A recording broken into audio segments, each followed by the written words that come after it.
Real खबरें आप तक पहुंचती है, उसके बारे में बताइए। देखिए, प्रधानमंत्री ने अपने पहले सत्र के उद्घाटन भाषण में दो लाइनें साफ साफ कही थी। उन्होंने कहा था कि ग्लोबल मिसट्रस्ट है जिसको सबको मिलकर दूर करना है, और युद्ध के कारण ये मिसट्रस्ट उत्पन्न हुआ है। उन्होंने सीधे सीधे यूक्रेन शब्द का इस्तेमाल नहीं किया था, लेकिन यूक्रेन युद्ध के कारण ग्लोबल मिसट्रस्ट है, उसको दूर करना है। ऐसे में अगर इस G20 समिट में अगर पश्चिमी देश, जो विकसित पश्चिमी देश हैं, ब्रिटेन है, फ्रांस है, वो शामिल हैं, अमेरिका शामिल है, जो एक तरफ चीन है, रशिया है, सबको कैसे संतुष्ट करते हुए आगे बढ़ना है और सबको कैसे संतुष्ट करते हुए जॉइंट डिक्लेरेशन हुआ है, ये भारत की सबसे बड़ी सफलता है। क्योंकि प्रधानमंत्री मोदी ही सबसे पहले शख्स थे जिन्होंने राष्ट्रपति पुतिन को फोन किया था यूक्रेन वॉर शुरू होने के 24 घंटे के भीतर ही।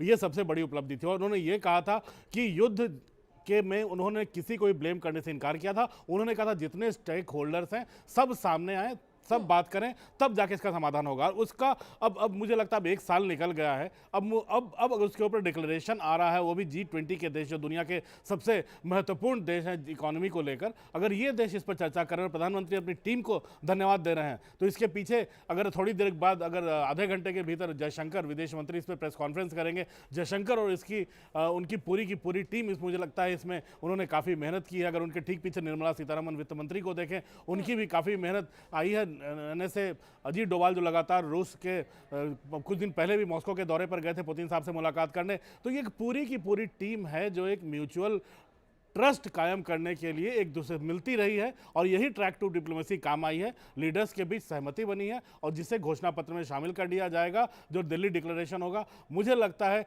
रूस प्रधानमंत्री ने जो कॉल किया है कि आने वाली पीढ़ियों के लिए और मौजूदा स्थिति के लिए जो मिसट्रस्ट खत्म हो, मुझे लगता है उस दिशा में एक बड़ा कदम होगा। ठीक है, मैं आपके पास आऊं, उससे पहले अब गेस्ट का भी रुख करती हूं। राजीव नयन, मेरा सवाल आपसे यह है कि लीडर डिक्लेरेशन जब हम कह रहे हैं तो क्या समझ में आ रहा है? क्या वही स्टैंड जो भारत का रूस को लेकर था, और भारत ने अपनी कोशिश को बहुत आगे पहुंचा लिया, यानी कामयाब कर लिया, कि रूस को लेकर जो पश्चिमी देश चाहते थे कि कुछ प्रतिबंध लगे या उसको बायकॉट कर दिया जाए, क्या इसके मायने यही समझ में आ रहा है कि रूस को लेकर रुख में नरमी आएगी पश्चिमी देशों के? नहीं, देखिए, पश्चिमी देश अगर सचमुच इस यूक्रेन के युद्ध को लाना चाहते थे तो स्पष्ट था कि इस पूरे G20 प्रोसेस को सबोटाज करना चाहते हैं। देखिए, जब बाली की भी जो पिछली बैठक हुई थी, तो उसमें भी भारत ने एक बड़ा ही सकारात्मक रूप लिया था और एक बहुत बड़ी भूमिका निभाई थी। ये जो अपना पत्र है, और जो साझा जो पत्र जिसे कहते हैं, इसे अंग्रेजी में नाम कम्युनिकेशन लेके कई आ जाते हैं, तो वो जारी हो जाए, उसमें भारत ने जबरदस्त भूमिका निभाई थी। और वहां के जो केवल जो अधिकारी नहीं, जो उनके नेता ही केवल नहीं, वहां के समाचार पत्रों जो कि भारत की काफी एक कड़ी, भारत के खिलाफ एक काफी कड़ा रुख अपना रखा था इसकी रूस के ऊपर, और चाहे यूक्रेन का जो संकट है, समस्या है, उसके ऊपर निभाने के लिए, उन्होंने जब प्रशंसा की कि भारत की ही एक कूटनीति के चलते यह संभव हो पाया और G20 बाली में एक सफल आयोजन के रूप में उभर कर आया है। तो वही भारत जब अपनी अध्यक्षता कर रहा हो, जब अपनी प्रेसिडेंसी के अंदर, निश्चित ही उन सारे बातों को समझ रहा था बारीकियों से कि कहां कहां प्रश्न उठेंगे। देखिए, पाश्चात्य देश इस बात को समझते हैं। पाश्चात्य देश देखिए भारत के साथ बड़े पुरजोर तरीके से खड़े हैं, और चीन की एक समस्या वो जान रहा है कि हर को परेशान कर रही है, और अनायास रूस का मुद्दा लेकर इसको उठाने पर कुछ हासिल होगा नहीं, केवल कम्युनिकेट नहीं निकलेगा। तो एक बीच का रास्ता, जो कि हमारे सफल जो ठीक है। कूटनीतिज्ञ है, उन लोगों ने अपनी अच्छी भूमिका। देखिए, भाषा का खेल होता है, हाँ हाँ। भावनाएं तो है ही, इस भाषाओं के खेल से देखिए सारे चीज उभर के आते हैं। जो बातें हैं वो बातें तो रहेंगी ही, लेकिन आप किस तरह से उसको प्रस्तुत करते हैं और किस तरह से हर एक पक्ष को खुश रखते हैं, और कि हर एक पक्ष को लगे कि वह उसकी हार नहीं हुई, परंतु बात आगे बढ़ी है। तो ये विन विन सिचुएशन को लेकर ही आगे बढ़ना हमारा कूटनीतिज्ञ सबसे बड़ा जो सफलता है। और कोई नहीं है कहे कि हम पीछे, तभी तो यह सफल हुआ।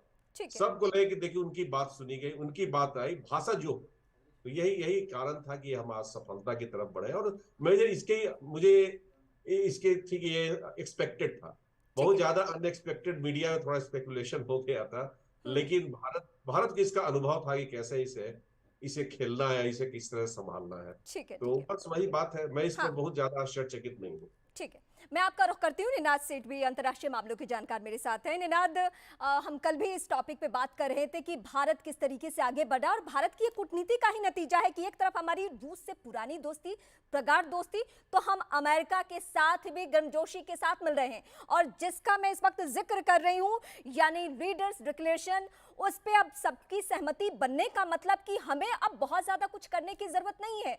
यानी हम अपनी दोनों दोस्ती को कायम रखेंगे, और यूक्रेन को लेकर जो भारत का स्टैंड वक्त वक्त पे रहा है कि युद्ध किसी भी मसले का समाधान नहीं है, शायद आने वाले वक्त में हर देश इसको मान लेंगे।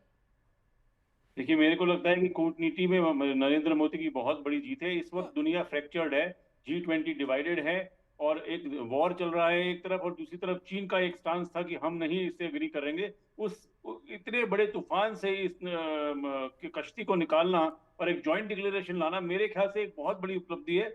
एक दो मेरे ख्याल से तीन चीजें दर्शाती है वो। एक तो भारत की पारदर्शिता काम आई कि हम एक फोर्स फॉर गुड हैं, क्या क्या अचीवेबल गुड है वो उस पर हम कॉन्सेंट्रेट करें। दूसरा, कॉन्फिडेंस बिल्डिंग मेजर की तरफ से देखा जाएगा कि एक कदम उठाया जाए कि भारत एक कदम उठाता है, और 20 दुनिया के देश उसको मानते हैं कि जो जो एग्रीएबल चीजें हैं उस पर एग्री करके जो डिसएग्रीएबल चीजें हैं उसको आगे देखा जाए। मेरे को लगता नहीं है कि छोटी चीज है। देखिए, अंग्रेजी में एक वर्ड होता है स्टेट्समैनशिप, कि आगे की सोचने की क्षमता रखना। सिर्फ वो डिप्लोमेट्स नहीं होते, वो स्टेट्समैन होते। तो मोदी ने यहाँ पे स्टेट्समैनशिप दिखाई है, और पूरे दुनिया ने अपनी फ्लेक्सिबिलिटी दिखाई है कि हम आगे चलने को तैयार है। और एक फाइनल मैं बात ये कहना चाहूंगा कि जॉइंट डिक्लेरेशन से एक दुनिया में होप आई है, जो एक नई शुरुआत कर सकती है, जो एक जॉइंट शुरुआत कर सकती है। सौरभ शुक्ला भी जर्नलिस्ट मेरे साथ इस वक्त जुड़ रहे हैं। सौरभ, क्या मैं सौरभ का रुख करूंगी, लेकिन अमिताभ सिन्हा का मैं एक बार फिर से रुख कर लेती हूँ। अमिताभ जी, क्या हम इसको मान के चले कि अब हर देश पीएम मोदी को सुन रहा है? अभी तक सिर्फ ये कहने भर की बातें थी, लेकिन G20 ने, जो हम पहले से भी अपने दर्शकों के सामने दोहराते रहे हैं कि भारत के कदम में इजाफा होगा, वो वाकई हो रहा है। एक दिन में 2 बड़ी सफलता। बिल्कुल, बहुत बड़ी सफलता है। अगर अफ्रीकी यूनियन यहाँ शामिल हुआ